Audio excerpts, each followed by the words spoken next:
বিসমিল্লাহির রহমানির রহিম। আপনারা তো সবাই আমারে নাম শুনতে পারেন নাকি?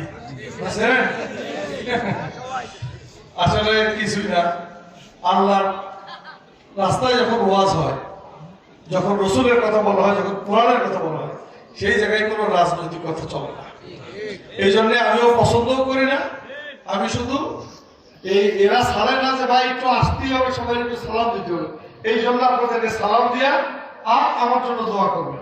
আপনারা জানেন যে আমি ধানের শীষ প্রতীক নিয়ে বাংলার একে ক্যান্ডিডেট। সামনের নির্বাচন, দীর্ঘদিন নির্বাচন হয় না দেশে, কেউ ভোটও ঠিক মতো দিতে পারে না। আমি চাই সবাই যার যার পছন্দের ক্যান্ডিডেটকে এবার ঠিক মতো ভোট দিক। আপনারা আমার জন্য দোয়া করবেন, আমিও আপনাদের জন্য দোয়া করি। আল্লাহর রাস্তায় আপনারা হুজুরের বয়ান শোনেন, কোরআনের কথা শোনেন, রসুলের কথা শোনেন। ভালো থাকবেন সবাই। আসসালামু আলাইকুম ওয়া রাহমাতুল্লাহ।